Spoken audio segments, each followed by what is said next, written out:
Então, em primeiro lugar, uma boa noite. É, então, de novo, mais uma vez, mais uma monitoria de mecânica dos fluidos, tá? Continuando nesse novo velho assunto que é a equação da continuidade. Eu estou no passado ainda. Equação do movimento, tá? Como eu havia mencionado no encontro de quarta-feira, a gente vai começar hoje resolvendo um exercício que eu deixei como desafio, tá? E claro, vocês já resolveram na disciplina, então serve como sessão. Vale a pena ver de novo. Sofia, não sei, deixa eu ver aqui. Vamos ver aqui como é que tá a Velox. Vamos lá, digníssima. Se bem que o modem tá um pouquinho lerdo. Hum, é. Não observei quedas. Né? Não observei quedas. Tá 14 horas sem cair. Enfim. Ana, qualquer coisa, avisa se tiver algum problema, tá? Que agora não sei como é que tá a situação aqui. Se a Ana também tiver com problema, então eu vou correr aqui rapidinho pro 3G, tá? Então, galera, a propósito, o Google Meet me deu isso daqui. Agora eu não sei o que está acontecendo, tá? Então, o portal da universidade está abrindo. Eu não sei o que houve. De repente, sei lá. Entrando direto. Eu vou só ver aqui no YouTube se tem mais alguma coisa.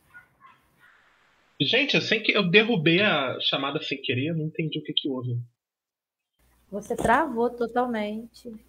Eu vi, tipo assim, eu achei que eu tinha fechado a chamada, desligado, mas, tipo, a internet está funcionando. Pelo menos eu consigo acessar o portal da universidade, tá? Mas, enfim, Velox se aprontando para variar, né? Vamos dar continuidade aqui. O exercício que eu deixei separado foi esse exercício 4.1, tá? Que trata do seguinte, tá?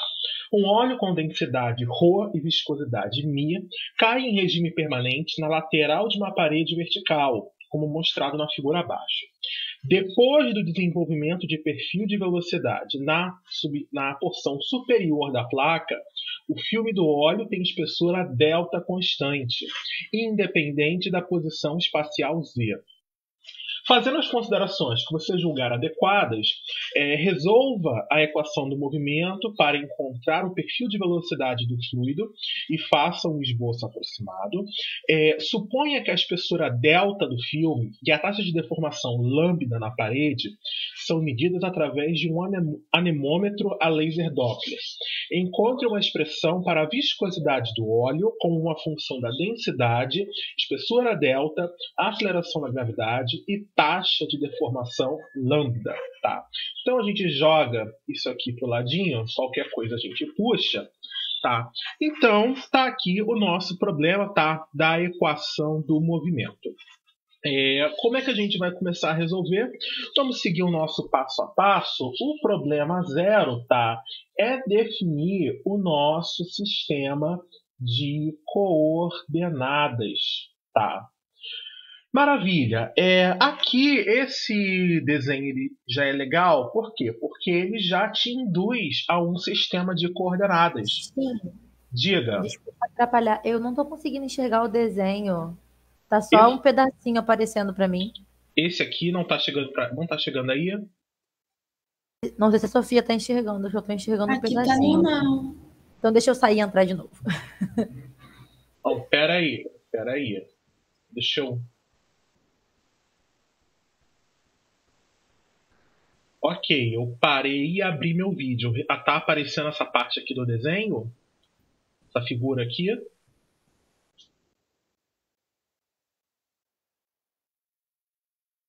Para mim tá parecendo cortado, pode ser algum erro aqui. Vou sair e vou tentar entrar de novo para ver se acerta. E, assim, pelo menos no meu computador aqui tá aparecendo, mas eu já sei que o meu computador não vale de nada. Bichinho não vale de nada, socorro.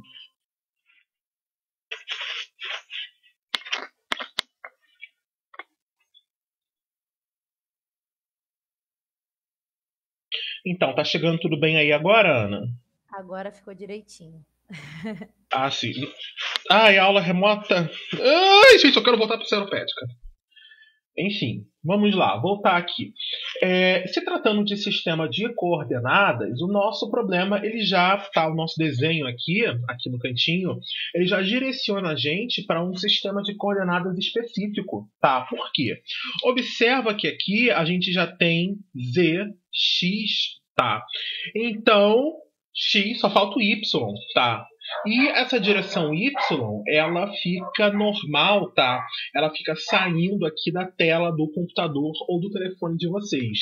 Enfim, esse problema ele já está aqui, então, colocado em coordenadas, tá?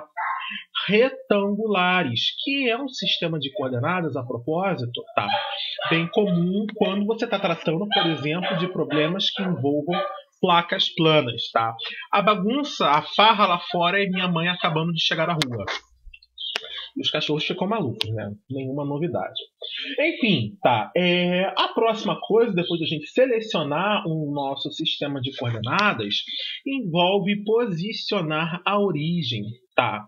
Então, a posição da origem também, ela já está aqui definida, tá? A origem do nosso sistema de coordenadas é aqui. Tá. Uma coisa que eu diria, esse aqui é o vetor gravidade, tá? Faltou aqui uma anotação do vetor, mas esse não é a melhor maneira de você organizar o sistema de coordenadas. Por quê? Eu, pessoalmente, colocaria z apontando para baixo, para ficar na mesma direção do movimento e na mesma direção da aceleração da gravidade. Tá? Isso vai ter implicações, a maneira que esse sistema de coordenadas aqui está apontado vai ter implicações, tá, nos nossos cálculos mais à frente. Tá? Mas vamos seguir com o que o desenho está propondo para a gente e eu vou mostrar o que vai acontecer. Tá? Então, a origem ela já está posicionada. A próxima coisa que a gente vai registrar aqui são as nossas hipóteses, tá? Opa, isso aqui não é N. Antes de P e B, só se usa N. Hipóteses simplificadoras. Tá.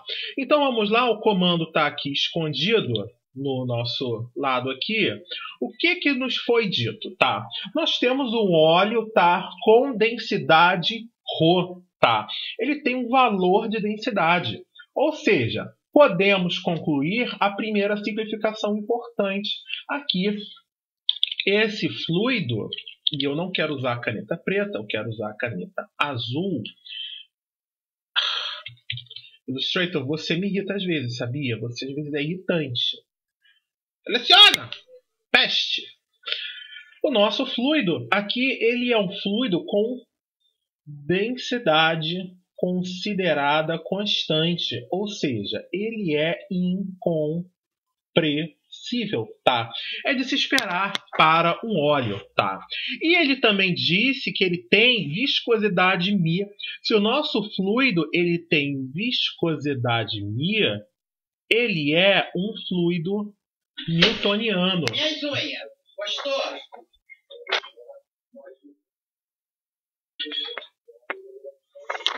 Eu adoro esse desacato quando eu estou dando aula.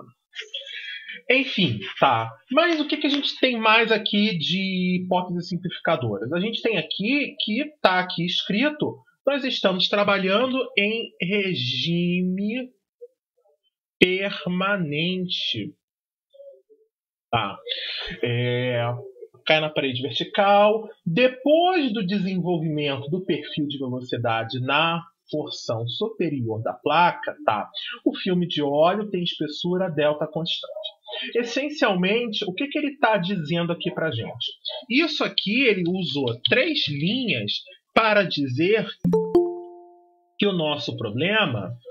Ele usou 3 linhas para falar que no nosso problema a gente não vai ter efeitos de borda, tá? sem efeitos de borda, tá?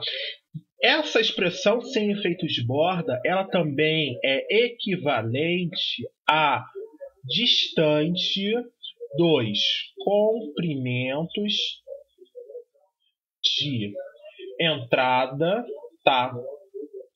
E saída, tá? E também é equivalente à seguinte frase, tá? Estava na ponta da língua e eu acabei de esquecer. Lembrei, tá? Escoamento completamente Nossa, que letra ridícula. Desenvolvido, tá? Todas essas frases, elas querem dizer essencialmente a mesma coisa. A gente sabe que quando você, por exemplo, tá aqui, tá? Como é que funciona esse filme de óleo aqui, tá? Esse óleo ele vai ter que entrar em contato com a placa em algum momento, tá? E nessa região, quando o contato do fluido começar com a placa, você vai ter alguma instabilidade, você vai ter alguma turbulência, tá? Você vai ter alguma incerteza ali do que está acontecendo. E o que você vai observar conforme esse filme de óleo ele vai descendo ao longo da placa? Você vai observar que o escoamento ele vai se acalmando, essa turbulência, essas incertezas elas vão se reduzindo até você chegar no regime laminar pleno. Tá? Quando você chega nessa parte do seu sistema, onde o regime laminar se estabeleceu, tá? Então você tem um escoamento completamente desenvolvido, tá? Ou um sinônimo também estabelecido. Você então pode considerar que o seu regime ele é laminar e permanente, tá? Vamos lá então. Mais alguma coisa, mais alguma hipótese simplificadora aqui que a gente pode considerar? Nós vamos ter essa daqui, tá? Espessura delta constante. Isso aqui está com cara de 8. Espessura delta constante, que não depende da posição espacial Z. Fazendo as considerações adequadas, tá? A única coisa que falta aqui e que eu não me recordo de ter observado, tá, aqui no comando do texto, é a consideração em relação ao regime, tá? Nesse problema, vamos considerar que nós estamos tratando, tá, do regime laminar. Porque se eu estou no regime laminar, eu posso aplicar a minha equação do movimento. Mais alguma coisa que eu estou aqui me esquecendo? Não, eu acho que com essas 6 hipóteses simplificadoras a gente consegue resolver o nosso problema. Tá. Então, vamos lá. Uma vez registrada as nossas hipóteses simplificadoras, a próxima etapa da nossa resolução vai ser registrar as nossas condições de contorno. Tá? Eu já comentei que nós temos, tá, 3 tipos de condição de contorno aqui na disciplina e essencialmente só 2 aparecem, tá? A condição de não deslizamento e a condição, tá, de interface líquido-gás. E aqui nesse problema, o que a gente vai observar? Esse filme de óleo ele está em contato com um sólido, que nesse caso corresponde à placa. Aqui, ó, onde eu estou marcando de vermelho, tá? Essa linha vermelha, tá, representa a posição do meu sistema de coordenadas onde o fluido está em contato com a placa, tá? A placa está fixa, tá? Ela está parada. Então, qualquer velocidade que for, tem que ser 0, tá? A única coisa que falta é definir a posição de acordo com o nosso sistema de coordenadas, tá? E essa posição, de acordo com o nosso sistema de coordenadas, eu vou colocar ele completo aqui, só está faltando a direção Y, vai ser x igual a 0. Ou a gente pode dizer o seguinte, vamos lá, colocar a cor aqui. A velocidade do fluido, tá? Quando ela for avaliada na posição x igual a 0, ela será igual a 0. Tá? E é tudo que a gente pode dizer em relação ao perfil de velocidade, em relação à velocidade do fluido. Tá? Vocês poderiam imaginar, ora, Rodrigo, se o fluido que está em contato com a placa está parado, quanto mais distante eu estiver da placa, talvez a minha velocidade cresça. Tá? E quando eu chegar aqui nessa interface líquido-gás, a velocidade provavelmente será máxima. Essa é uma conclusão correta. Tá? O que você pensou, se você pensou isso aí em casa, está correto. O problema, o fato da velocidade ser máxima não me dá o valor da velocidade. Tá? Então, não me dá a condição de contorno para resolver o problema. Vamos lá, então. O que a gente pode dizer aqui, então? A gente pode aplicar a condição de contorno para a tensão, tá? Porque isso aqui é um líquido e esse ar aqui atmosférico é um gás. Ou seja, essa interface aqui, que eu vou marcar de verde, ela corresponde à interface líquido-gás nesse escoamento. Com isso, nós podemos dizer o seguinte: a tensão cisalhante, e a caneta está muito grossa por algum motivo, a tensão cisalhante, quando ela é estudada na posição x igual a delta, ela será igual a zero. Tá? Então, ali nesse ponto, a tensão tem que ser nula. Tá? Podemos dizer mais alguma coisa? Não, não podemos dizer mais nada em relação a isso. Tá?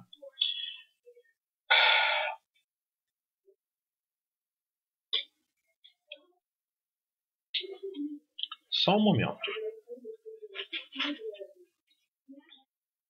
Eu estou pensando aqui melhor, um pouco sobre essa questão aqui. Foi uma coisa que primeira vez eu estudo McFlu desde 2018.2. 3 anos depois disso, essa ideia chegou na minha cabeça. Tá? Eu não havia comentado que na interface líquido-gás a minha velocidade é máxima? Tá? O que a gente aprendeu lá no cálculo 1 com relação a pontos máximo, pontos mínimo e derivadas? Tá? Quando a gente está no ponto de máximo, ou no ponto de mínimo, a derivada será igual a zero. Tá? Então, eu vou propor mais uma condição de contorno para a velocidade, tá?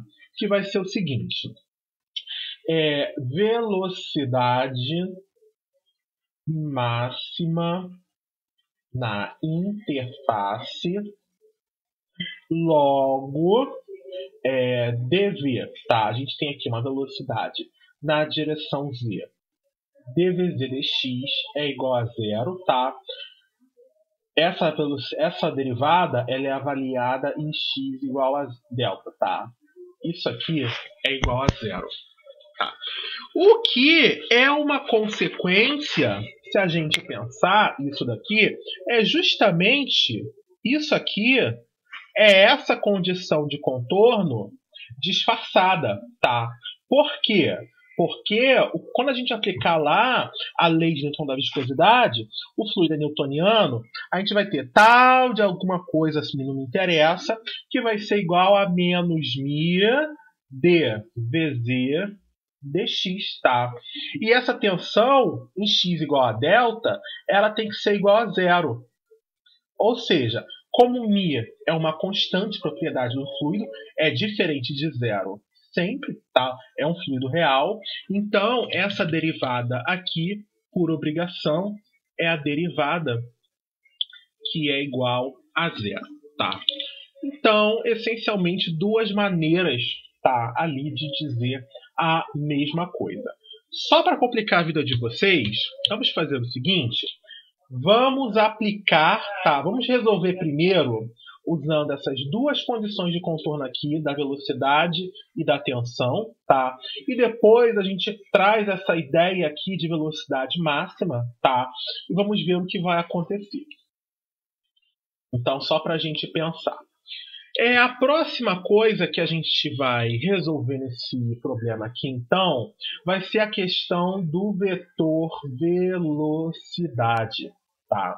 O que é o vetor velocidade? Ele é um vetor, tá? Como eu já estou cometendo pleonasmo aqui de dizer. Tá? Então, se ele é um vetor, ele vai ter três componentes de acordo com o nosso sistema de coordenadas, tá? Então, a gente vai ter aqui Vx, Vy e Vz. Gente, só um momentinho aqui para eu fechar a porta, por favor. Pronto, voltei aqui. Tá. Então, nós vamos ter um vetor velocidade com essas três componentes aqui, e cada uma dessas componentes pode ser individualmente função do espaço e função do tempo também, tá? Então, nós temos aqui um grande problema para a gente resolver, tá? Vamos lá. Eu vou perguntar para vocês o seguinte, e podem deixar o microfone aberto. Esse fluido, ele se movimenta na direção X, ou seja, esse fluido, ele está se movimentando para a esquerda ou para a direita? Sim ou não? Não. Então, com isso, a gente já consegue eliminar uma das componentes do vetor velocidade. O meu fluido não se movimenta na direção X, tá? Outra pergunta que eu vou fazer para vocês é o seguinte. O meu fluido se movimenta na direção Y? O que essa pergunta quer dizer? O meu fluido está indo para trás ou para frente da tela do computador / telefone de vocês? Sim ou não? Não. Também não está indo para frente nem para trás da tela do computador de vocês, tá? Então, a gente pode concluir que nós não vamos ter a componente Vy do vetor velocidade, tá? Nós vamos ter aqui, agora, é óbvio, né? Mas vou perguntar para não restar nenhuma sombra de dúvida. Esse fluido se movimenta na direção Z? Sim. Tem que se movimentar, né? E para ajudar, já veio aqui uma seta desenhada no desenho, óbvio. Então, o nosso fluido, ele se movimenta na direção Z. Tudo bem, podemos concluir isso. Legal. Agora a gente vai estudar esse movimento da direção Z. Ele depende de quem? Tá? Pode depender da direção X, da direção Y, da direção Z ou do tempo. Antes de tudo, pode depender do tempo?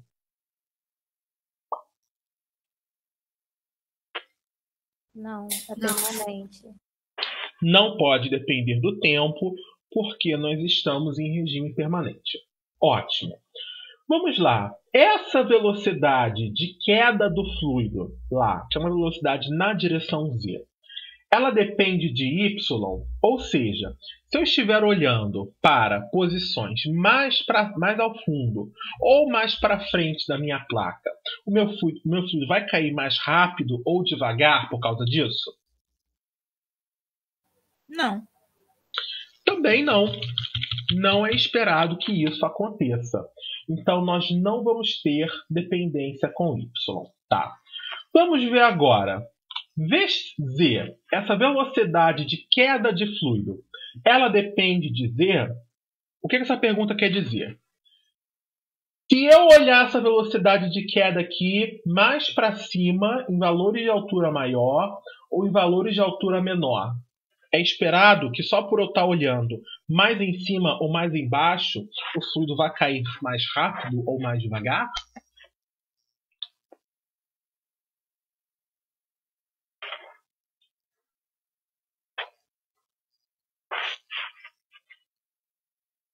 É o quê? Vamos reformular a pergunta então. O nosso fluido ele tem uma velocidade de queda Vz. Ótimo. Eu estou interessado em saber se essa velocidade de queda ela varia com a coordenada z, tá? Em outras palavras, eu vou pegar aqui, tá? Selecionar diferentes valores de z, tá?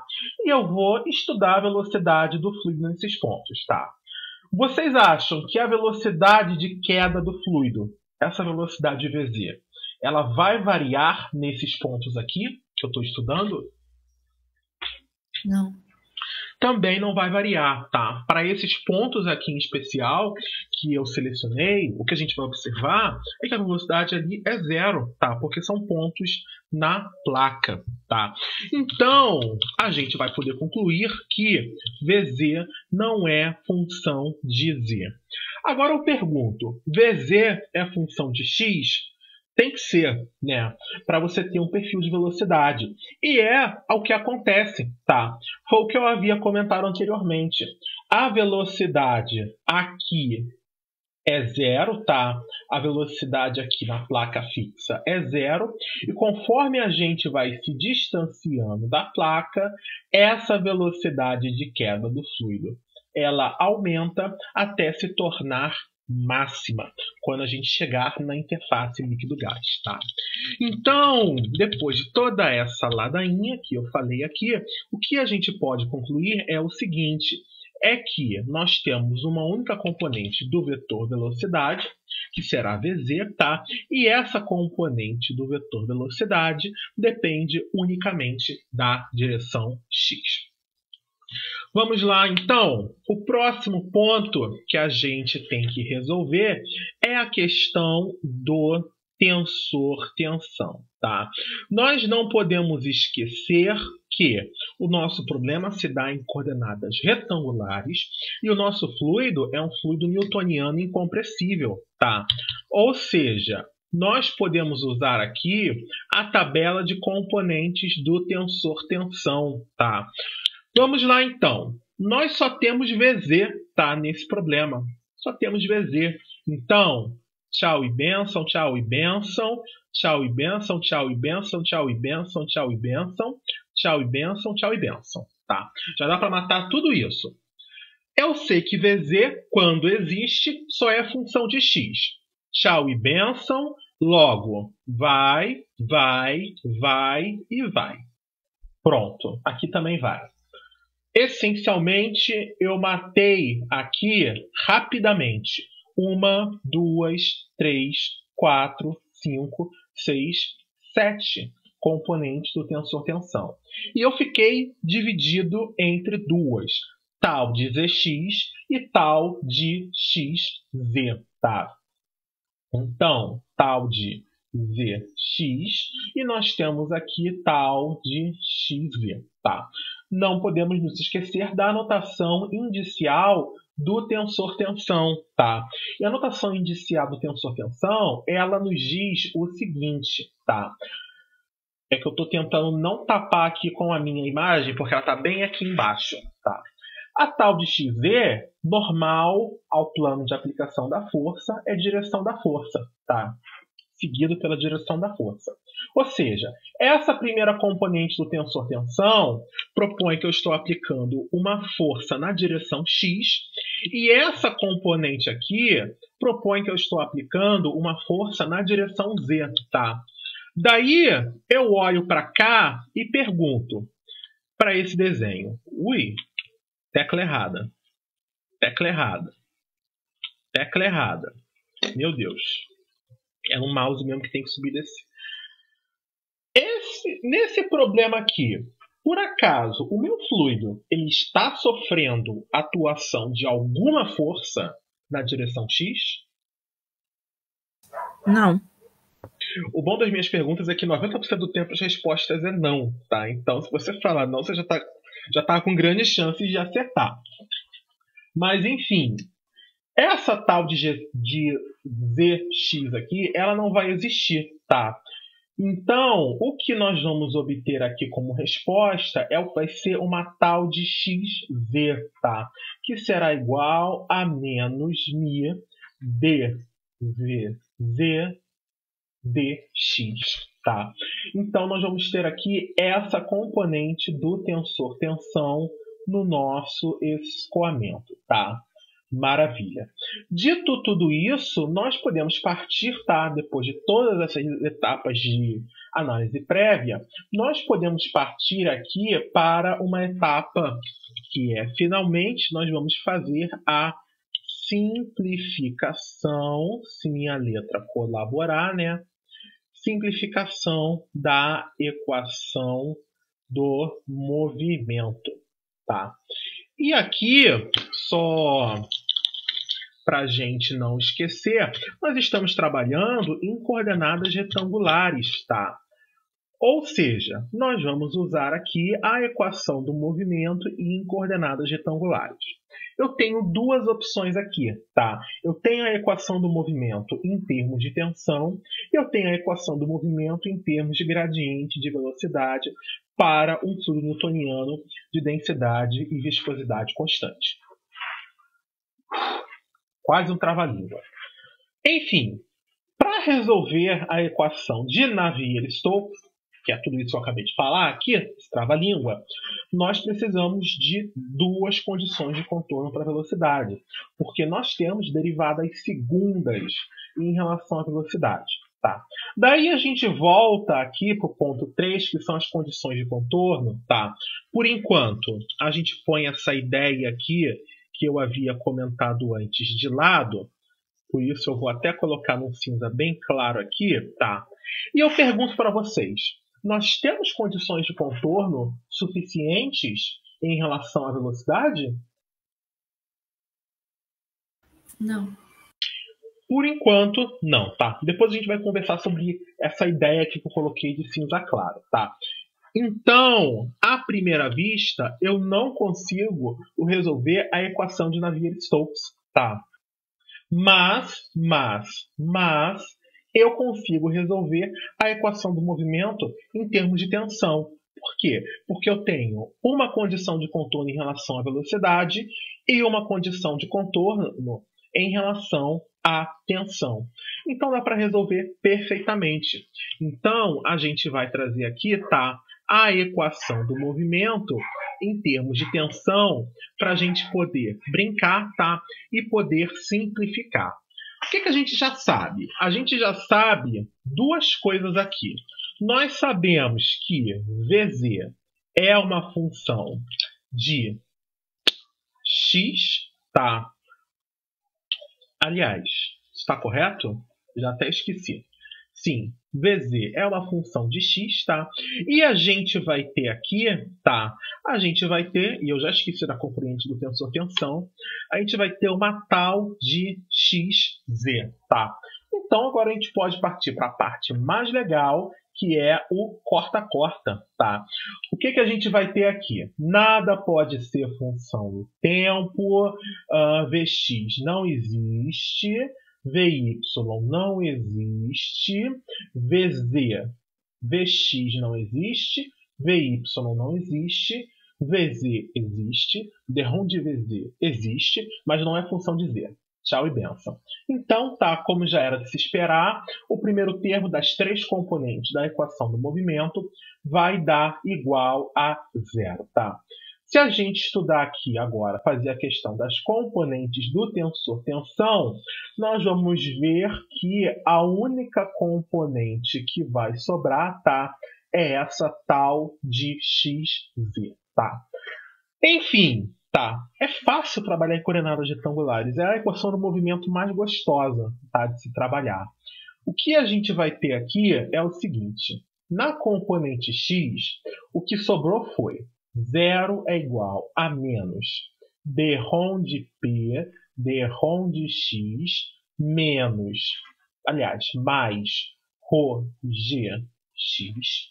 Nós vamos ter na componente Y que 0 é igual a menos derrom de P, derrom de Y, mais ρ g y, e nós vamos ter aqui na componente Z, faltou espaço aqui, nós vamos ter que 0 é igual a menos derrom de P derrom de Z menos derrom de tal de xz, derrom de x mais ρ, g e a componente z, tá, da aceleração da gravidade.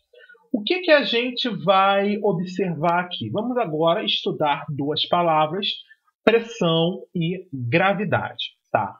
Percebam o seguinte, o nosso desenho aqui, tá, ele é maravilhoso e já deixou aqui marcado o vetor gravidade para a gente. Tá? Então, nós vamos perceber o seguinte, o vetor gravidade, ele tem a mesma direção da componente z, tá? Ou seja, de cara isso já me fala uma coisa. Não terei GY e não terei GX. Então a gente já pode vir aqui embaixo e cortar, tá? Não vai ter GY e não vai ter GX. Por consequência, 0 é igual a menos derrom de P derrom de X. Então isso aqui não pode ter, isso aqui não pode ter também, tá? Enfim, o que a gente vai poder dizer, então, em relação à gravidade agora? Só vai existir a componente z do vetor gravidade, mas, cuidado, gravidade aponta para baixo e a minha direção z do sistema de coordenadas aponta para cima. Ou seja, apesar da direção ser a mesma, os sentidos são opostos, tá? Então, o que a gente escreve no vetor é 0, 0, menos g. Na equação do movimento, esse mais ρgz aqui, ele vai se transformar em menos ρg. Tá? Vamos lá, então. O que a gente vai fazer aqui? Qual é a próxima coisa que a gente vai analisar? A gente vai analisar essa questão aqui da pressão agora, tá? O que a gente vai observar em relação à pressão aqui, tá? A gente tem que ver que esse é um escoamento que ele é aberto para a atmosfera, tá? Por quê? Esse filme de óleo aqui está em contato com o ar, tá? Que é um gás e não tem nenhuma parede sólida contendo esse filme de óleo, tá? O que a gente espera, então, que aconteça nesses casos? A gente não vai observar, tá, gradiente de pressão, tá? Só um ponto aqui, para ficar ainda mais clara essa ideia, a gente tem aqui gradiente de pressão na direção z, tá? Vamos lá, então, para ver se vocês lembram lá de algumas coisas que a gente já conversou antes. Qual é a pressão nesse ponto 1 aqui, por favor? Pressão atmosférica. Qual é a pressão nesse ponto 2 aqui, por favor?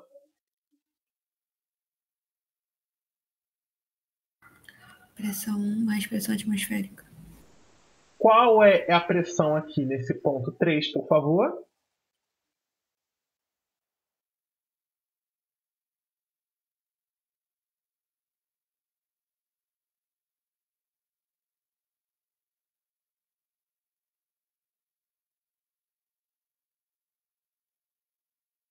Hello? Gente, caiu? Pressão 3 é igual a pressão atmosférica mais essa coluna acima. Ar é um fluido ideal para a gente aqui na McFlu. O que a gente vai esperar que aconteça é o seguinte, tá? O ar é um gás que eu vou tratar como gás. Fluido ideal não, eu acho que eu falei fluido ideal, não, tá errado. É um gás ideal, tá? Gases ideais são isobáricos. Então, nessa interface aqui do óleo com o ar, pressão do ponto 1, pressão do ponto 2, pressão do ponto 3 e pressão do ponto 4 serão todas iguais, tá? O que a gente pode pensar, então? Eu mudei a altura, mudei Z, tá? Mas a minha pressão não mudou. Então, esse termo aqui da pressão, derrom de P, derrom de Z, ele não vai existir, tá? Vamos lá. O que a gente vai... Só um ponto aqui que eu não tratei, que é o seguinte. Nós temos aqui derrom de tal de xz, derrom de x. parece que é uma equação diferencial parcial. Não é o caso. Por quê? Nós concluímos no ponto 4 que o vetor velocidade só vai ter uma componente, que é a componente Vz, e essa componente Vz só tem uma variável, que é a variável x. Tá? Ótimo! Se a gente pegar uma função de x e derivá-la em relação a x, o que a gente pode obter no máximo é uma função de x. Tá? Então, esse termo aqui é uma função de x. Então, o que a gente pode concluir? Que a tal de xz, ela também pode ser, no máximo, uma função de x. Tá? Em outras palavras, isso quer dizer que nós não teremos derivadas totais, nós só teremos derivadas parciais de tal de xz dx menos ρg, e eu comi um sinal de menos aqui na frente. Tá? E agora a gente parte. Diga. Você falou o contrário? Você disse que a gente só teria derivadas parciais. Totais, no caso. Eu tô num nível, eu não sei, eu não controlo mais o que sai da minha boca. É mais ou menos o nível de deterioração. É muita McFlu, gente, socorro. É McFlu demais na cabeça. Enfim, nós só vamos ter, como a Sofia me corrigiu, derivadas totais, tá? Pelo menos eu acertei na hora de escrever, né? Para me redimir, vai ficar só aqui o Dzinho, tá? Então, agora a gente parte, tá? A McFlu ficou aqui na página número 2. A página número 3 em diante é puro cálculo. Vamos resolver essa equação diferencial ordinária de primeira ordem com variáveis separadas. Isso é quase um xingamento, tá? Diga, Sofia. O fato do Z estar na direção contrária do movimento não altera a tensão, não? Esse sinal negativo? Isso vai justamente, tá? Essa tensão vai aparecer com um sinal contrário. Depois a gente vai desenhar isso com calma, tá? Esboçar esse perfil de tensão. Mas vamos lá, vamos partir para a solução da equação diferencial, tá? Nós vamos ter aqui d tal de xz, tá? dx, que é igual a menos ρg. Nós vamos ter aqui d tal de xz, que vai ser menos ρg dx. E a gente já sabe como se resolve isso daqui, tá? Integra nos dois lados, tá? E vai. A nossa resposta para essa etapa de integração será tal de xz, que é igual a menos ρg x mais uma constante de integração aqui, que eu vou chamar de C1, tá? A propósito, eu estou sendo aqui, já estou pulando algumas etapas, tá? O que está acontecendo aqui, tá? É ρg que saiu da integral, tá? O resultado da integração é x mais C1, tá? Aí eu aplico a propriedade distributiva, fico com menos ρgx menos ρgC1, tá? E ρgC1 continua sendo constante, que eu englobo de uma constante zona, tá? Que eu continuo chamando de C1, tá? Pronto, tá aqui o x que eu comi. Agora a gente vai poder aqui encontrar a nossa condição, aplicar, a nossa condição de contorno. O que a condição de contorno ela diz para a gente? Que a tensão, nesse caso aqui, a gente só tem uma componente, tal de xz, quando ela for avaliada em x igual a delta, ela será nula, tá? Essa aqui é a nossa condição de contorno, que está escrita lá em cima. Então, vamos substituir os valores, tá? 0 é igual a menos ρg delta mais C1. Logo, C1 é igual a ρg delta. Trazendo isso para a nossa solução geral, nós vamos ter que tal de xz é menos ρg x mais ρg delta. Temos coisas se repetindo. Então, tal de xz será ρg que multiplica delta menos x. Tá? Então, o que a gente vai observar é o seguinte, tá? Quando x é igual a zero, ou seja, nós estamos lá na placa fixa, só para lembrar aqui, quando a gente está em x igual a zero, aqui na placa fixa, a nossa tensão será a tensão máxima, ρg delta, tá? E quando a gente estiver em x igual a delta, a nossa tensão será mínima, tá? Que é zero. Se a gente for esboçar aqui o nosso perfil de tensão, tá? O que que a gente vai obter? A gente vai obter uma coisa, tá? Que é mais ou menos assim. Você vai ter essa cara aqui, tá? O nosso perfil de tensão, tá? E aí a gente põe as barras, tá? Para demonstrar que isso aqui é um perfil de tensão, tá? Maravilha! Tudo bem, tudo lindo, tudo maravilhoso.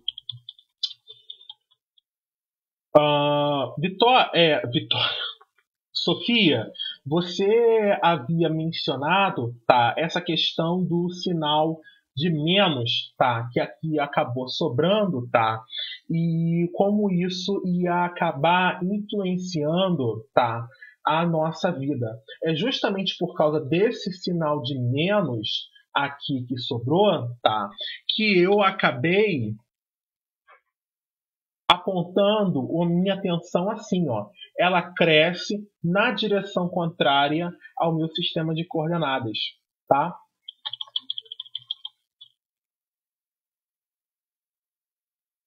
Dando continuidade aqui agora, a nossa próxima etapa vai ser encontrar o perfil de velocidade, tá?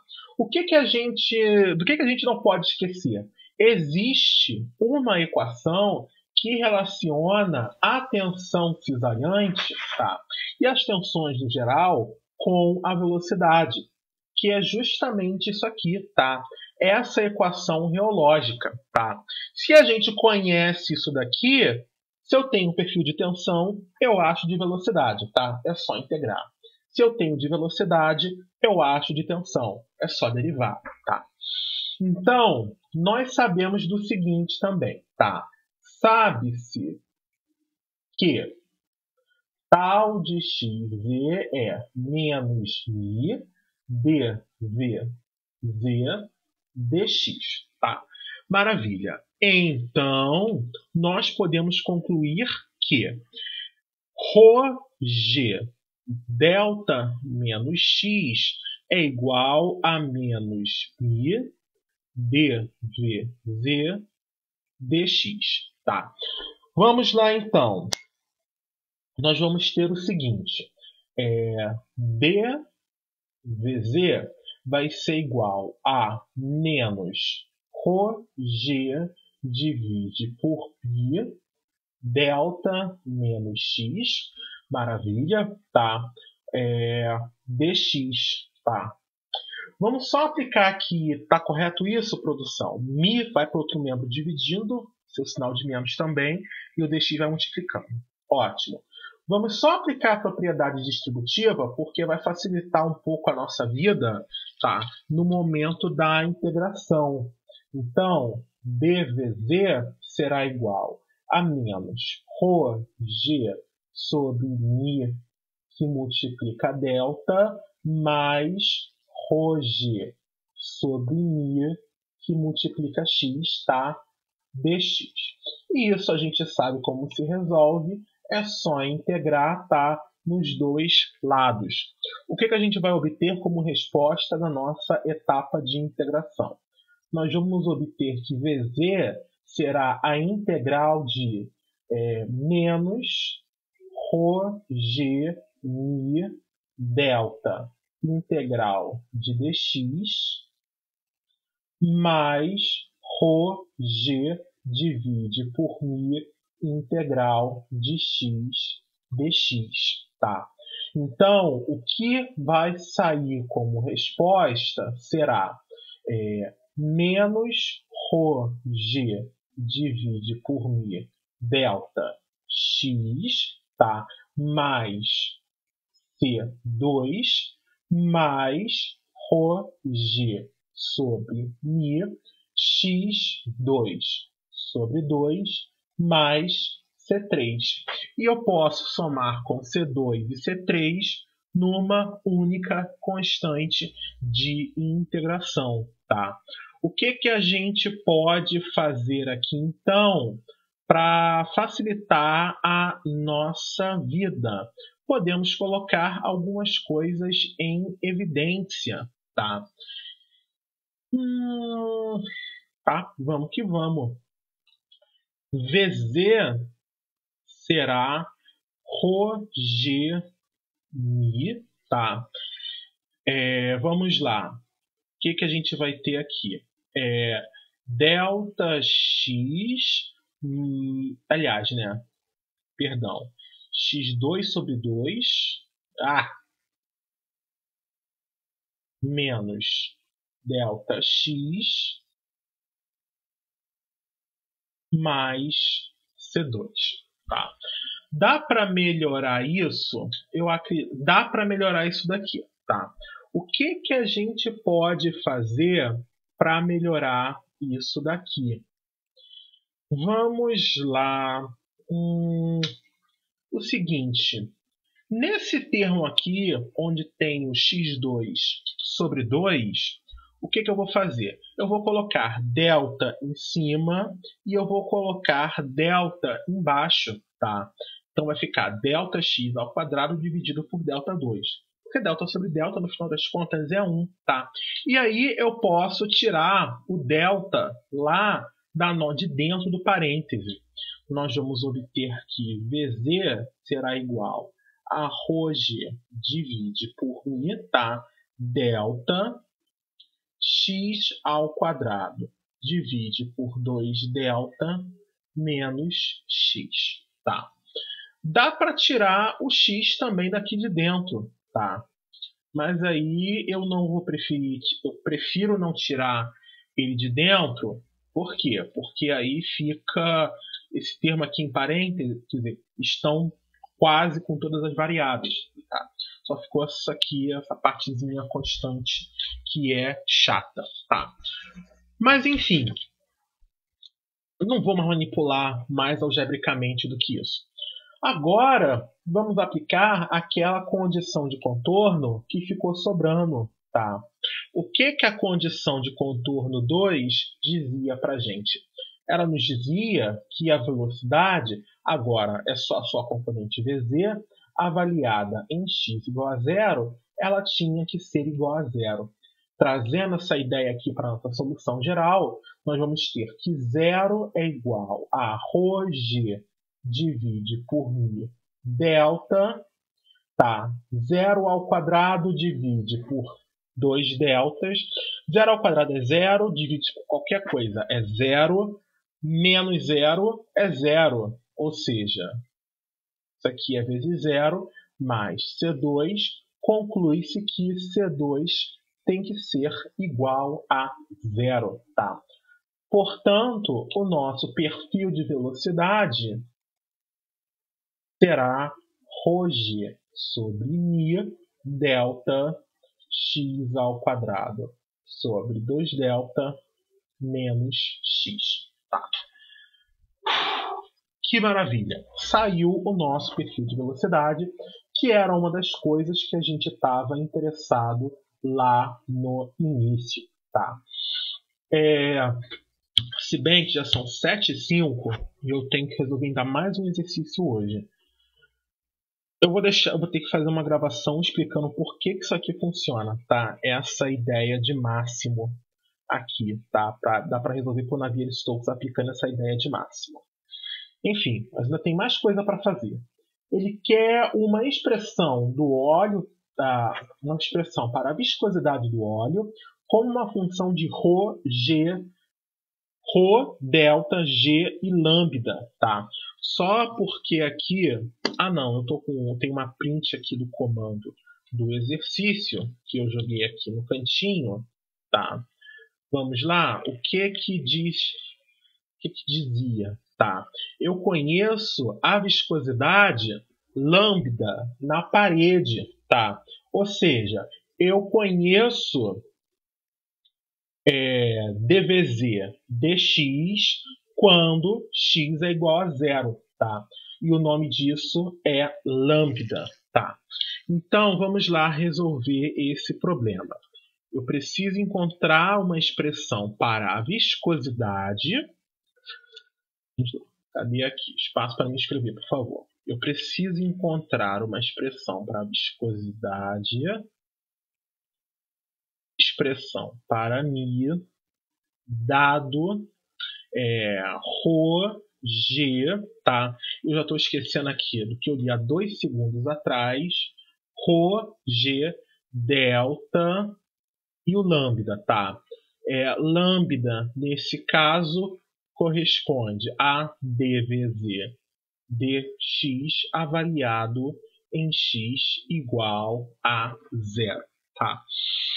Então, o que a gente pode fazer? Dá para usar o perfil de tensão para responder essa pergunta? Não dá. Por quê? Não me aparece a viscosidade que eu estou querendo saber. Mas eu conheço o perfil de velocidade, tá? Então, isso nos responde algumas perguntas.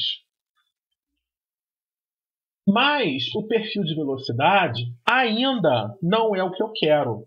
Por quê? Porque ele está interessado aqui, ó, ele faz questão de frisar essa derivada, dvz dx. O que eu vou sugerir então? Vamos começar a partir daqui, olha. Vamos começar a partir daqui. A partir daqui, nós vamos ter o seguinte.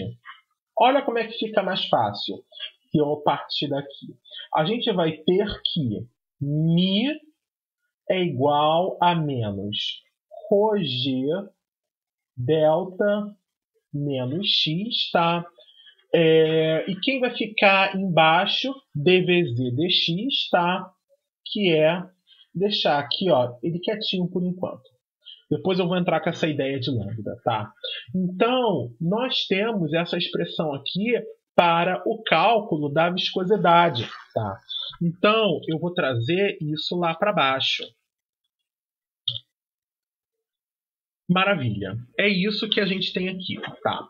Só que as informações, elas são medidas na parede, tá? Vou colocar aqui uma estrelinha, tá? As medidas são feitas na parede, tá? Logo, x é igual a zero, tá? E a gente vai ter dvz dx avaliado em x igual a zero, tá? Logo, vai ser menos ρg delta divide pelo lambda, tá? É só isso que a gente precisava para encontrar a bendita, tá, da nossa viscosidade, tá? Usando as coisas que ele pediu lá no comando do texto. Agora, depois, demorei só 1 hora para resolver o exercício. Olha como é que é mais rápido, tá? Alguma dúvida? Alguma pergunta? Algum questionamento? O microfone é de vocês.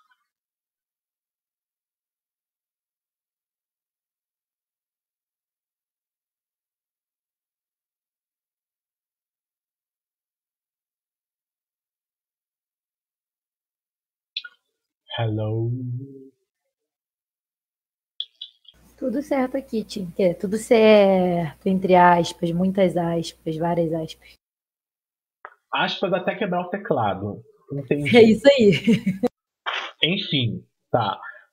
Tentem estudar em casa e ver se vocês conseguiram entender, tá? Tentem refazer, ver se vocês conseguiram entender tudo o que está acontecendo aqui, tá? Vamos lá. Como sobrou aqui uma folha no meio do caminho, Como desafio, eu já vou deixar aqui o desafio mais cedo. Tá? Como desafio, eu vou deixar esse exercício 4.2. Tá? Esse exercício 4.2, ele não é difícil. Tá? Só para... Meu querido... Pronto, tá. Esse exercício 4.2 aqui não é um exercício difícil, tá?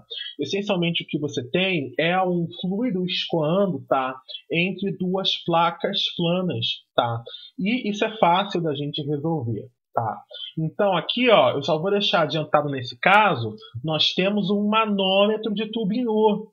E o manômetro de tubinho serve para medir diferenças de pressão, tá?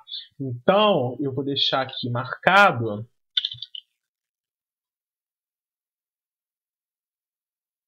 Não funcionou bem isso. Agora nós temos um manômetro, tá? Então, esse escoamento acontece por causa de quê? Você tem uma diferença de pressão, tá?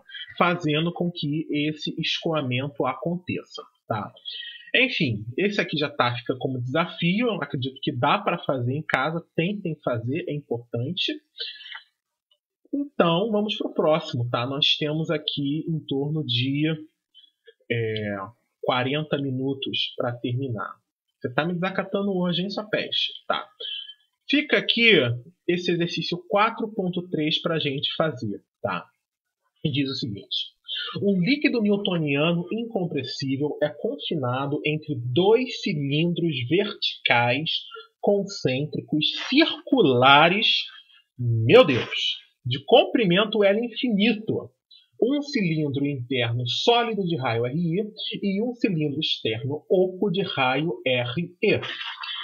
E ou é? Tá. Fechado ou aberto? Não sei. O cilindro interno se move com a velocidade angular ômega i, tá? No sentido horário. Então, vamos colocar aqui o seguinte. Isso aqui, se bem que isso aqui não deu muito certo, vamos lá? Nós vamos ter isso daqui, tá? O cilindro interno se move com uma velocidade ômega i no sentido horário e o cilindro externo se move com velocidade ômega e no sentido anti-horário. Ou seja, o outro cilindro ele faz isso daqui, tá? Justamente o contrário. Ômega E. Tá. O escoamento na região anular é laminar em regime permanente. Um termo novo, tá? A gente já começou aqui, já saiu da minha boca algumas vezes, é essa questão aqui de região anular, tá? Região anular vem de anel. E que anel venha a ser esse, tá? É esse anel aqui que corresponde à região que é preenchida por fluido entre os dois cilindros. Ou seja, é disso aqui, tá, que eu estou marcando, tentando fazer um protótipo de marcação, tá, em azul escuro. Tá? É o que a gente chama de região anular. Enfim, o que o escoamento na região anular é laminar em regime permanente, tá? Então tá aqui a nossa hipótese simplificadora. Ótimo. Ele quer uma expressão exata para o vetor velocidade, ele quer o perfil de tensão e ele quer o seguinte: se o cilindro interno é mantido fixo, qual será o perfil de velocidade? Tá? Então a pessoa é chata e quer dois perfis de velocidade dentro de um problema só. Então, vamos que vamos, tá? Já está aqui os nossos objetivos, tá? Para esse problema. Então, vamos lá, tá? Um ponto que eu quero chamar a atenção para vocês é o seguinte. Lembra que nós tratamos... Eu adoro esse copo, gente. Ele já está praticamente virando quase que figura marcada nessa monitoria de McFlow, tá? O nosso problema, ele se dá com cilindros verticais, tá? O nosso desenho, e eu não vou derrubar café na minha mesa, o nosso desenho, ele é visto assim, tá? Você tá vendo? Aqui no caso é o fundo do meu copo. mas você estaria vendo a cabeça aqui do cilindro, tá? Mas é exatamente isso daqui, tá? Que a gente está trabalhando, tá? Na posição vertical. Eles não estão deitados. Vamos voltar para o que é importante. Coisas diferentes da minha cara, por exemplo. A primeira coisa que a gente vai ter aqui, tá? É o nó. Aliás, né? Não. A gente começa sempre do zero, tá? O pessoal de sistema de informação adora isso, tá? Nós vamos ter aqui o nosso sistema de coordenadas, tá? Para esse problema, vocês acham que o sistema de coordenadas mais adequado é...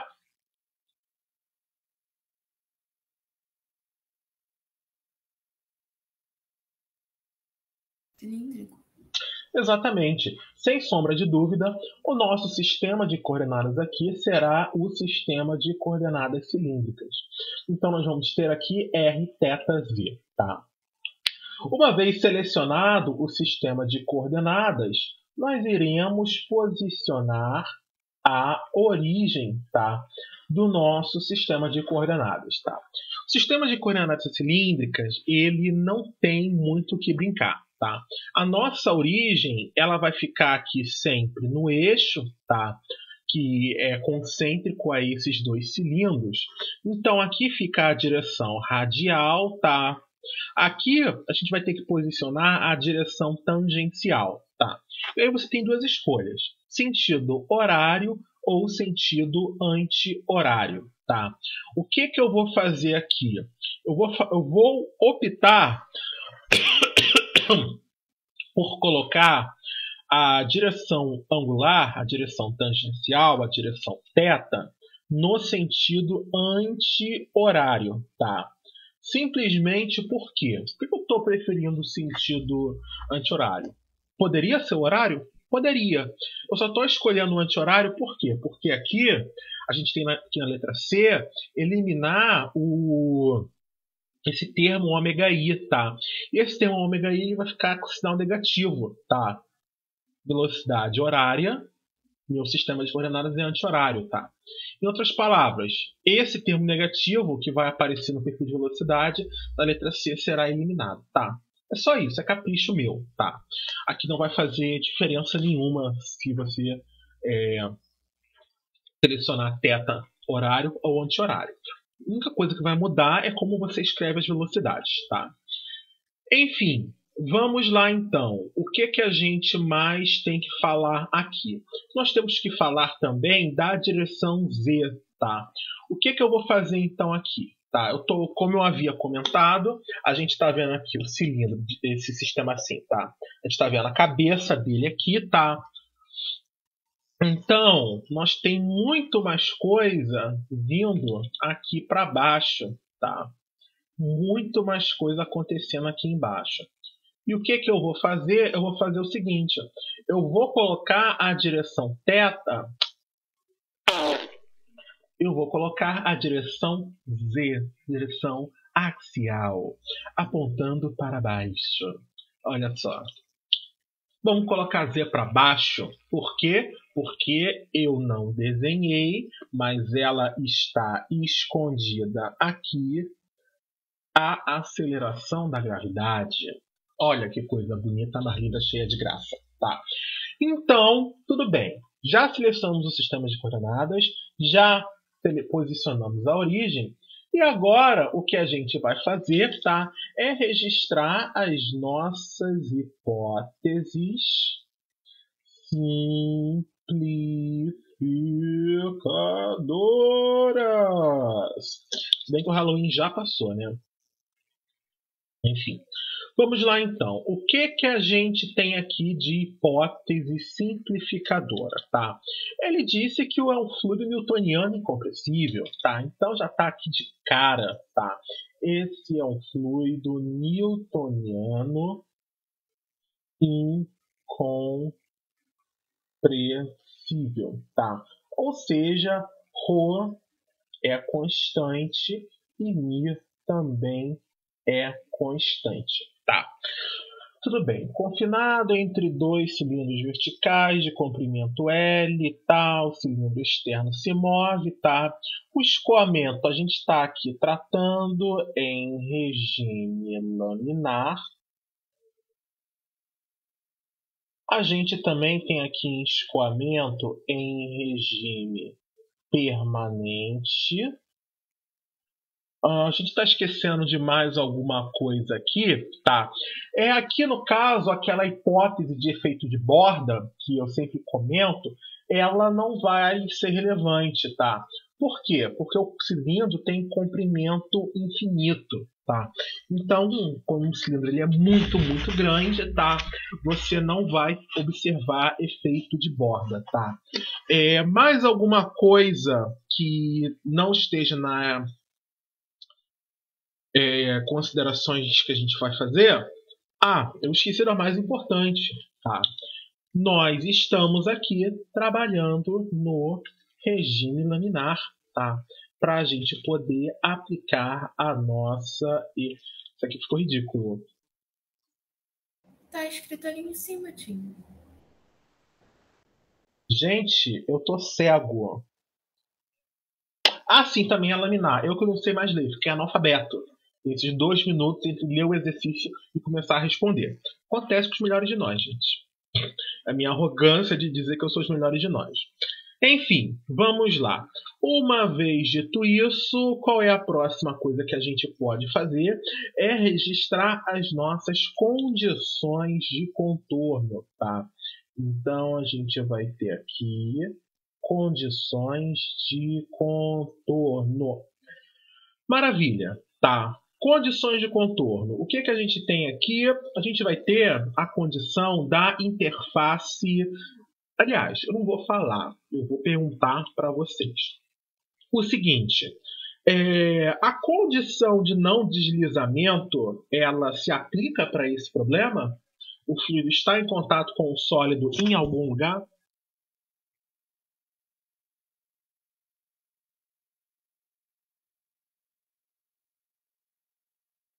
Tá encostando no cilindro? Só um cilindro? Não, no interno e no externo. Exatamente. O que a gente sabe aqui então? Tá? Nós sabemos o seguinte. A velocidade desse fluido, quando ela for avaliada no raio igual a RI, que corresponde ao cilindro de dentro, ela vai ser o quê? Ômega I RI, tá? Velocidade linear. Perfeito. E a gente também sabe do seguinte, o vetor velocidade, quando ele for estudado na posição raio igual a RE, que corresponde ao cilindro de fora, a velocidade vai ser ômega E RE, tá? E aqui, bastante cuidado, tá? Lembrem-se que uma das velocidades é na mesma direção do meu sistema de coordenadas, que no caso é ômega E, tá? Perceba, horário, tá? Mas o movimento do cilindro interno é na direção contrária ao meu sistema de coordenadas. Ou seja, a gente não vai ter ômega I RI, a gente vai ter menos ômega I RI, tá? Então, o sistema de coordenadas, tá? Ele pode mudar a maneira que a gente escreve a nossa condição de contorno, tá? Então, tem que ter carinho com isso. Vamos lá, então. O que a gente vai falar aqui agora? Nós vamos falar do nosso colega vetor velocidade. É você. Enfim, o que a gente sabe em relação ao vetor velocidade é a mesma coisa que eu digo todas as vezes. O vetor velocidade é composto de 3 componentes. Nesse caso, nós vamos ter VR, Vθ e Vz. Tá? E como eu sempre comento, nós vamos partir da hipótese que cada uma dessas componentes pode ser função, tá, do espaço e do tempo.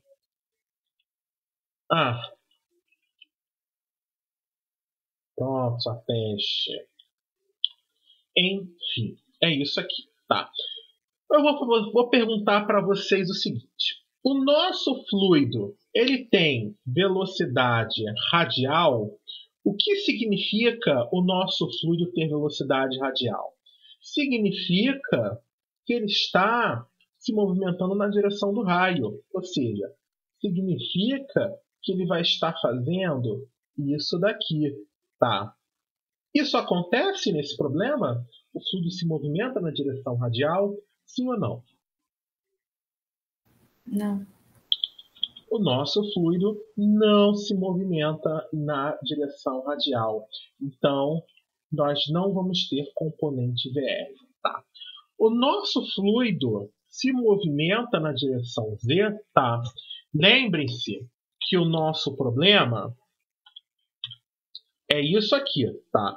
Se eu estou perguntando se o nosso fluido se movimenta na direção Z, eu estou perguntando o seguinte.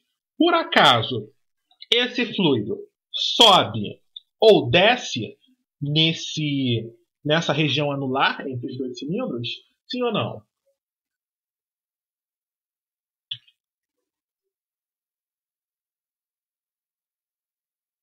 Não.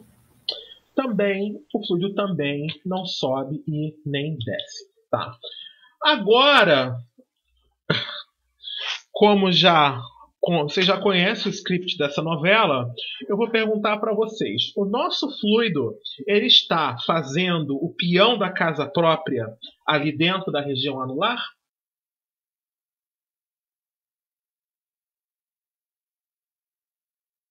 É o quê? O nosso fluido... Não, peraí.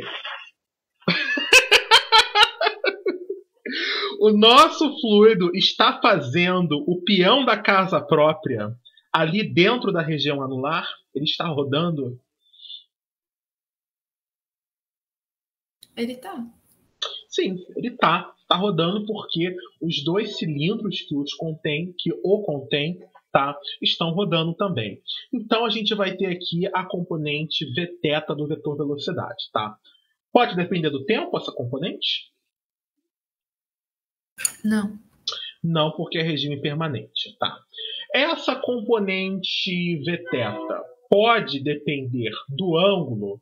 O que isso significa? Essa velocidade de giro, ela vai ser diferente aqui, aqui, aqui e aqui? Sim ou não? Não. Claro, eu peguei pontos aqui, todos na parede do cilindro interno, e a parede do cilindro interno se move com a mesma velocidade.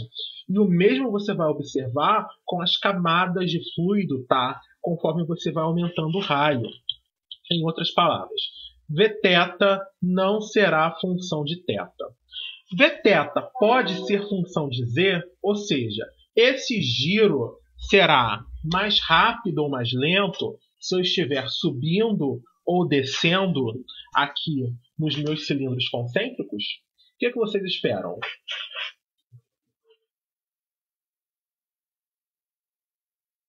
Que não. Também não, tá? Vθ não será função de Z, tá? E claro, vamos obter aqui que Vθ é função do raio, tá? Como já foi aqui lembrado pela nossa condição de contorno, tá? Ela já dá uma pista bem forte para a gente, tá? Já dá o cheirinho para a gente começar a farejar o caminho da componente correta, tá? E da dependência de variável do vetor velocidade, tá? Então, nós vamos aqui concluir que Vθ será única e exclusivamente uma função do raio. É o que é esperado, tá? Que entre um cilindro e outro, a velocidade não só muda, tá? Como o sentido de rotação se inverte, tá? É uma maneira, aliás, eu não toquei nisso, tá? Uma maneira da gente enxergar isso, e que eu ainda não havia comentado com vocês, tá? Se vocês ainda, tá, não entenderam o que está acontecendo, isso vale mais para quem está em casa. O que a gente tem nesse problema é mais ou menos isso daqui, tá? Uma máquina de lavar. Percebam que você tem o tambor aqui do lado de fora, tá? E você tem esse cilindro aqui no lado de dentro. E como é que essas máquinas de lavar funcionam, tá? O tambor gira num sentido e esse cilindro aqui do lado de dentro gira no outro sentido, tá? E assim você consegue obter, tá? Essa tensão de cisalhamento que vai fazer, tá? Vai esfregar o tecido da sua roupa para liberar a sujeira que, se tudo der certo, vai para sua água, tá? De lavagem. Enfim, tá, só como comentário irrelevante do dia. Estudado o vetor velocidade, vamos passar para a próxima etapa. A próxima etapa é o tensor tensão, tá? Tensor tensão, nós estamos trabalhando aqui agora, não vou mais usar essa folha aqui não. Você tá me desacatando, né? Você tá me desacatando.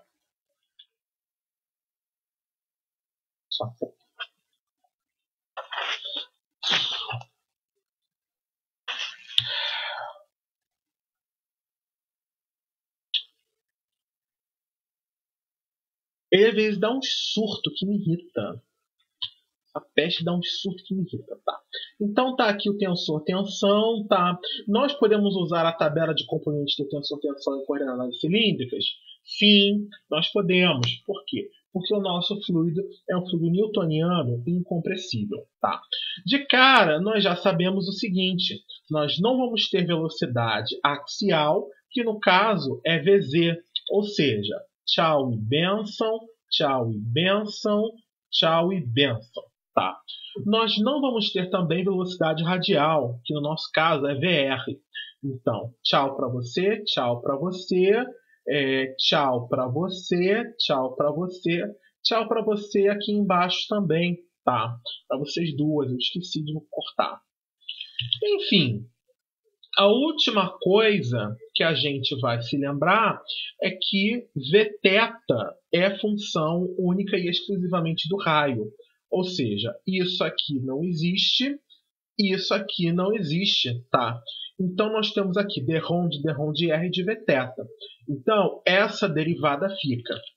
Trocando por... Aliás, o div de V também vai embora, tá? Aqui, ó, eu esqueci do div de V, né? O div de V vai embora também. O divergente do vetor velocidade. Em outras palavras, não, não, não, não, não, não e não, tá? Nós vamos ficar, então, só com essas duas componentes do vetor velocidade para poder brincar, tá? Meu Deus, o que foi isso aqui?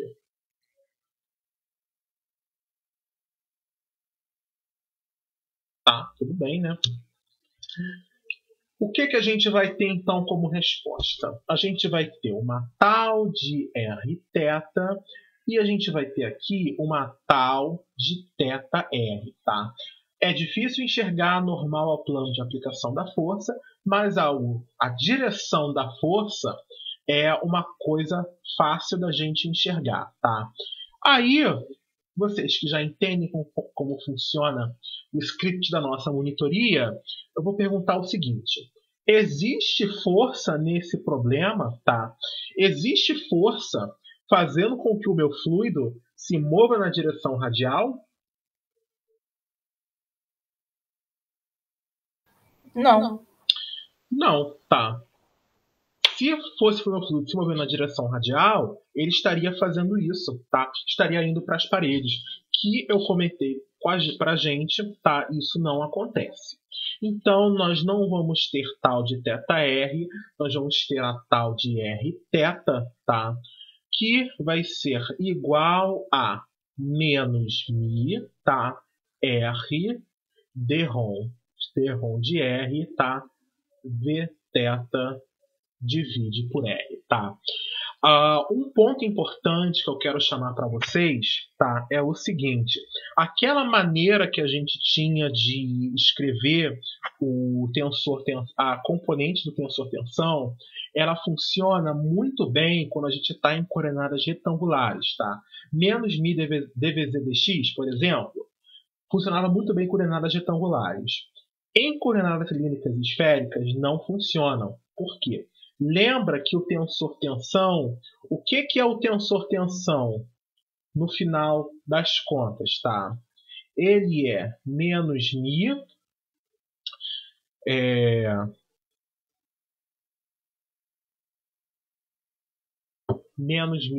gradiente do vetor velocidade, tá? É o gradiente de velocidade. Em outras palavras, o que acontece quando você muda de sistema de coordenadas? Esse gradiente aqui, ele muda junto, tá? Por isso que tá de uma cara aqui um pouco diferente na nossa tabela, tá? Então fica a dica. O que a gente aprendeu para escrever as componentes de tensão-tensão funcionam muito bem em coordenadas retangulares.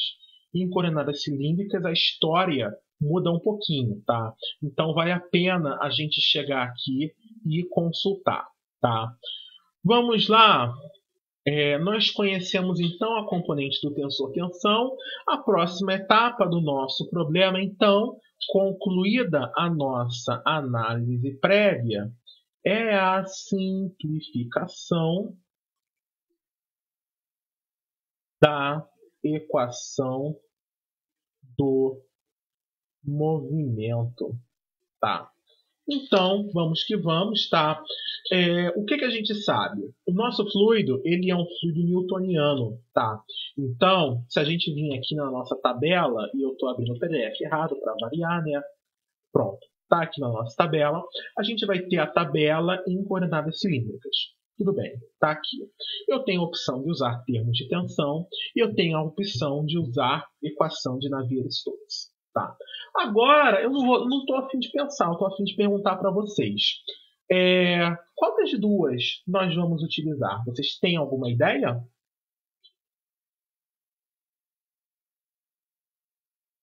Em termos de velocidade, por causa das condições de contorno?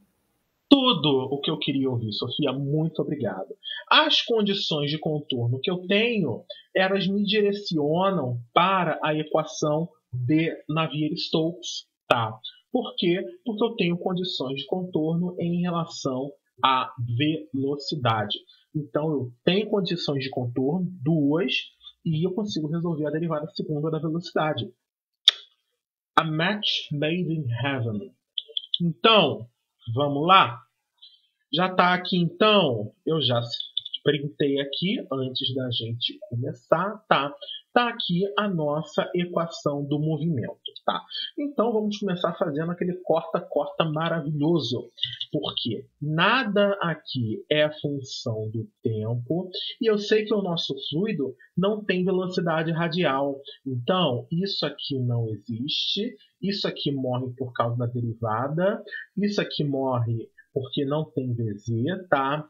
Isso aqui, velocidade radial, não existe, não existe, não existe velocidade radial. Tudo bem. Aqui não existe velocidade radial. Vθ existe, derrom de Vθ existe, mas não é função de θ. Tchau e benção. Velocidade radial não tem. Velocidade na direção Z também não tem. Tá? Então, nós vamos ter aqui derrom de R, 1 sobre R, derrom de R, R Vθ. E Vθ é a função do raio. Então, isso aqui fica. Vamos lá. Vθ não é função de θ. VR não tem. Vθ não é função de Z. Tá? Vamos lá. VR não. VZ não. VZ não. 1 sobre R, derrom de R, R, derrom de VZ, neca de pitibiribas. Derrom ao quadrado de VZ, derrom ao quadrado de VZ, não. Tá? O que vai sobrar aqui nesse problema? Aliás, tá? Só para... Eu esqueci de um aqui, tá?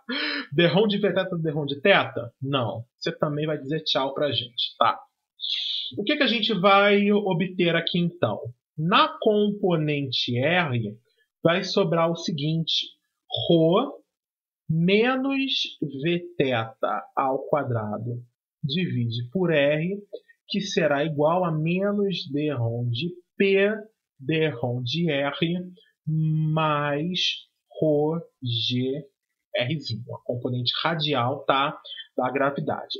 Nós vamos ter aqui também a componente θ, que será igual a 0, menos 1 sobre R, d-ROM de P, d-ROM de R, d-ROM de θ,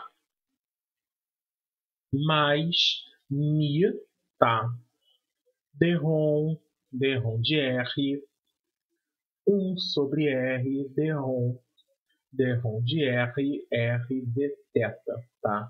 Coordenadas cilíndricas é o que eu mais gosto de trabalhar, mas é bem chatinho. É bem chatinho, tá? Vamos lá, então. O que a gente vai ter aqui na componente Z? Na componente Z vai ser 0 igual a menos d-ROM de P, d-ROM de Z, mais ρgz, tá? Vamos lá. O que a gente vai poder dizer em relação à pressão, em relação a... Primeiramente, vamos começar pela gravidade. A gente só precisa analisar o vetor gravidade e a gente sabe a resposta, tá? O que vai acontecer aqui com a gravidade? Perceba que a gravidade, ela tá toda na direção Z, tá? Ou seja, eixo na direção Z e gravidade tem a mesma direção e de quebra ainda tem o mesmo sentido. Em outras palavras, não vamos ter GR e não vamos ter Gθ, tá? O que simplifica um bocado a nossa vida. Então, isso aqui vai embora, isso aqui vai embora e isso aqui vai ficar simplesmente ρg, tá? Legal. O que mais eu espero que a gente observe aqui, tá? Então, nós vamos ter aqui o seguinte, tá? O que a componente Z vai dizer para a gente? A componente Z, ela vai dizer que d-ROM de P, d-ROM de Z é igual a ρg, tá? Então, nós vamos ter uma variação de pressão com a altura, tá? Ou seja, quanto mais alto eu estou no meu sistema de cilindros, menor a pressão, e eu vou me abaixando, eu vou descendo, eu vou submergindo, a minha pressão cresce, tá? Algo similar, não igual, aconteceu na parte de estática. E eu falo que não é igual, porque na estática o fluido estava parado. Aqui ele está em movimento, tá? Atenção nisso. Só estou falando que lá a pressão também variava com a altura, tá? Nós temos uma coisa parecida, mas não igual aqui. O que a gente vai obter aqui também na componente R, tá? Esse termo aqui, Vθ sobre R, é o que a gente chama, perceba, o que o primeiro membro da equação do movimento representa? É a aceleração, tá? Então aqui nós temos uma aceleração na direção radial, tá? É a aceleração centrífuga, tá? O que vai acontecer aqui então? O fluido ele não vai se movimentar na direção da parede, tá? Mas ele será lançado, tá? De modo a fazer com que a pressão aumente, tá? Em outras palavras, as moléculas de fluido não vão escoar para a parede, tá? Elas simplesmente vão ficar mais pressurizadas. A pressão vai aumentar. A gente usa e abusa bastante, tá? Desse tipo de efeito, tá? Por exemplo, centrífuga mesmo, tá? Na máquina de lavar, nos laboratórios, eu sei que lá no PQ tem, especialmente com o pessoal que trabalha com extração de compostos orgânicos. Marcinha, tá? Márcia Cristina, professora de Orgesp, ela tem uma lá no laboratório dela. E eu sei porque eu dava monitoria lá de química orgânica. Mas o que também? A gente também usa em operações unitárias, tá? A centrífuga para obter separação, tá, de compostos, no caso de misturas immiscíveis, tá? Mas isso fica lá para as operações unitárias, se não me falha a memória, operações unitárias 2, tá? Que eu acredito que é para o pessoal de alimentos, tá? Não sei como é que fica o pessoal de aqui. Enfim, Tá? Então a gente vai ter um gradiente de pressão com a direção radial. Tá? O que não vai acontecer é o seguinte: nós não vamos ter gradiente de pressão na direção θ, tá? Na direção do ângulo. O que aconteceria se a gente tivesse gradiente de pressão na direção do ângulo? Tá? Se a gente tivesse gradiente de pressão na direção do ângulo, por exemplo, a pressão aqui seria muito grande, tá? E a pressão aqui seria muito pequena. O que ia acontecer se eu tivesse esse gradiente de pressão na direção do ângulo? Por exemplo, esse meu cilindro externo ele ia começar a sair do lugar, tá? Ele ia começar a sambar e você ia perder essa região anular perfeita que a gente tem. Você ia obter alguma coisa mais ou menos assim, tá? Parecida com uma clara de ovo, tá? É o que acontece quando você tem pressões, tá? Variando com a direção angular. O cilindro interno ele sai do eixo. Tá? E não é o que acontece no nosso caso. O cilindro interno ele fica ali quietinho no centro. Tá? Então, a gente pode propor o seguinte: isso aqui não vai existir. Tá? Lembra-se também o seguinte: Vθ é função. Gente, eu vou passar só um pouquinho do tempo. Tá? Eu acho que hoje a gente vai até 8. Tá? Perdão por acabar soltando vocês tarde e excedendo o limite da paciência por dia, mas vamos matar isso daqui. Nós temos, então, 13 minutos para terminar esse exercício. Vamos lá, então. O que eu ia falar? Vθ só é a função do raio. Então, não preciso de derrom, pode ser o Dzinho, derivada total. Vai lá. Vai ficar 0 é igual a μ d dr, tá? 1 sobre r d dr de r vθ, tá? Maravilha. O que a gente vai fazer? Vai passar esse μ e esse dr lá para o membro da esquerda. Vai ficar 0 dr sobre μ, que é igual a d desse monstro aqui, tá? 1 sobre r d dr r vθ. Maravilha. Equação diferencial ordinária de variáveis separáveis e de primeira ordem também, que a gente resolve integrando os dois lados. E nós poderíamos dizer o seguinte, tá? Que 0 é igual a 1 sobre r d dr de r vθ mais uma constante de integração C1, tá? Ou, por outro lado, C1 é igual a 1 sobre R d dr de R vθ. Maravilha, tá? Então, vou passar esse RdR para o membro da esquerda, tá? Então, C1 R dr é igual a D de R vθ. Tá? Maravilha, nós sabemos resolver essa equação diferencial ordinária de primeira ordem com variáveis separáveis para dizer o seguinte, tá? C1 R2 sobre 2, tá? Diga, Sofia. Eu me perdi. De onde saiu esse C1? Primeira etapa de integração aqui, tá? Ah, tá. Beleza. C1 R2 sobre 2, tá? C1 dividido por 2 continua sendo uma constante. Então, a gente vai ter aqui C1 R ao quadrado, tá? Que será igual a RV θ, tá? Mais uma outra constante de integração conhecida como C2, tá? O que a gente pode fazer aqui, então? Nós podemos fazer o seguinte. C1 R ao quadrado mais C2, tá? O que eu fiz aqui? Passei o C2 para o outro membro, foi para o sinal negativo, mas mesmo com o sinal negativo ainda é constante, tá? Isso não mudou. Então, será igual a R vθ, passando, dividindo tudo pelo raio, né?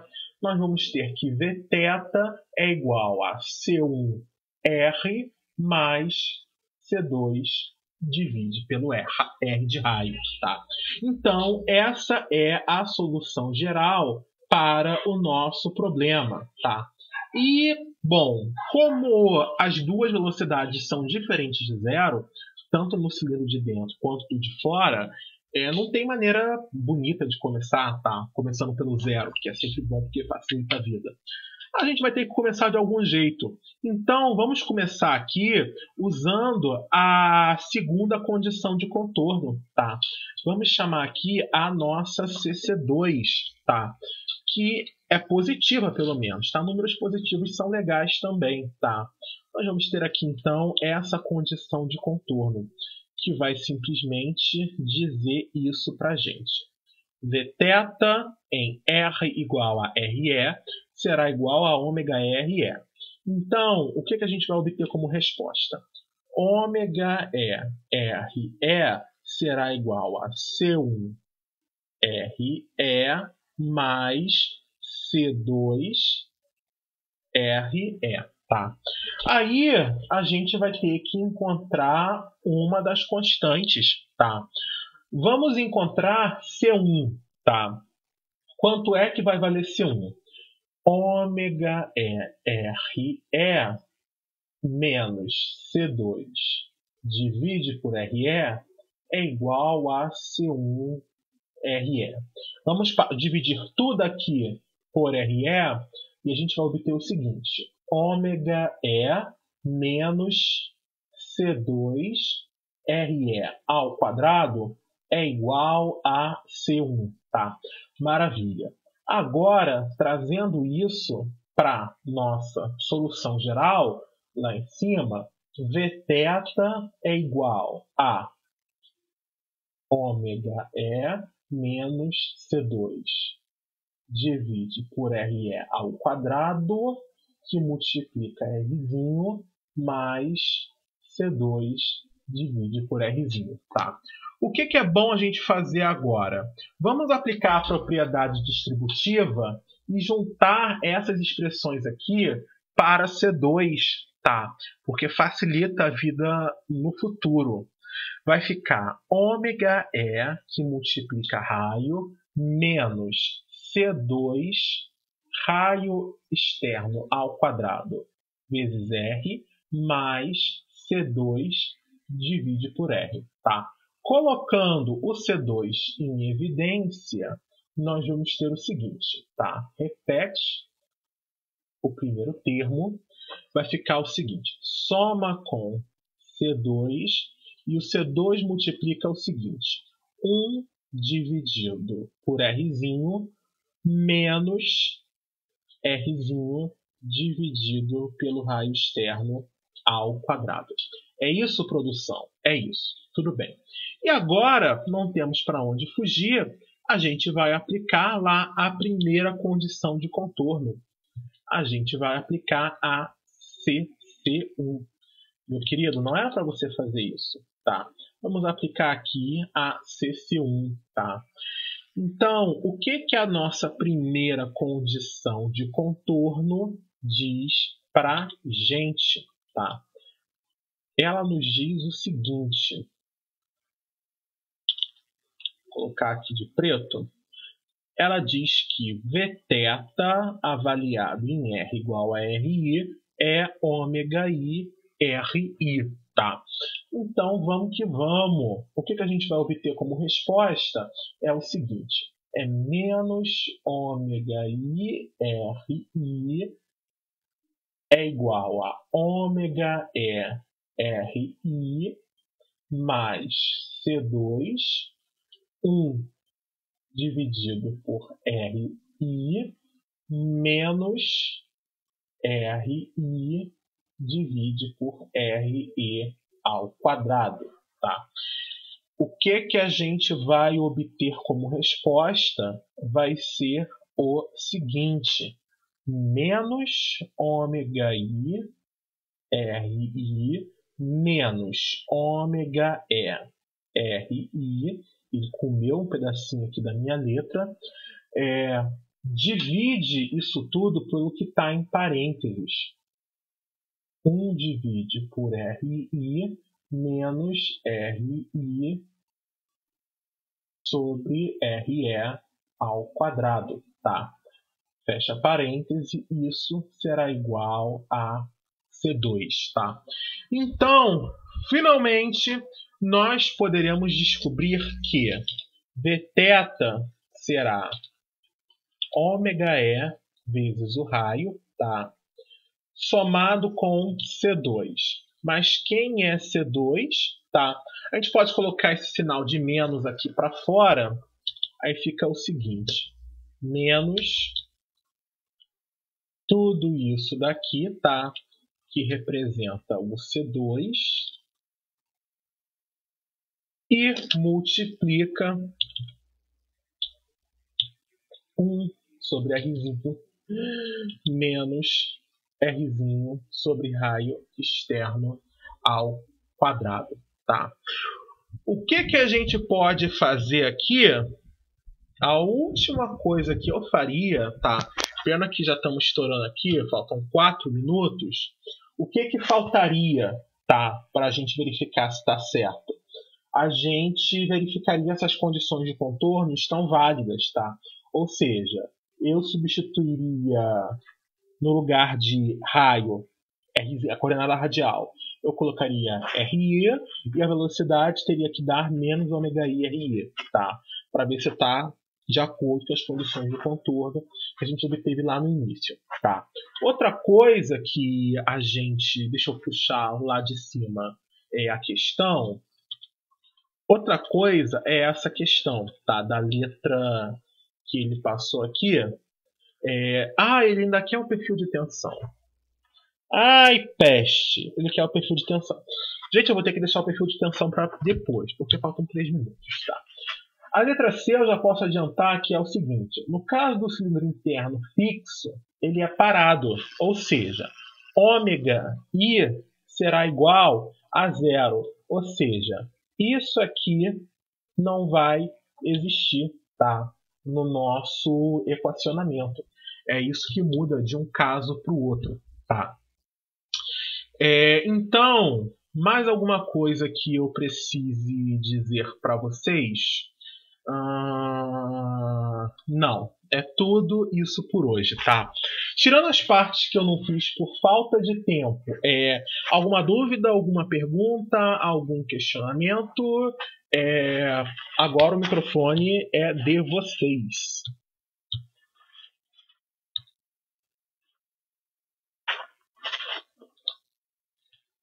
Acho que não, Tim.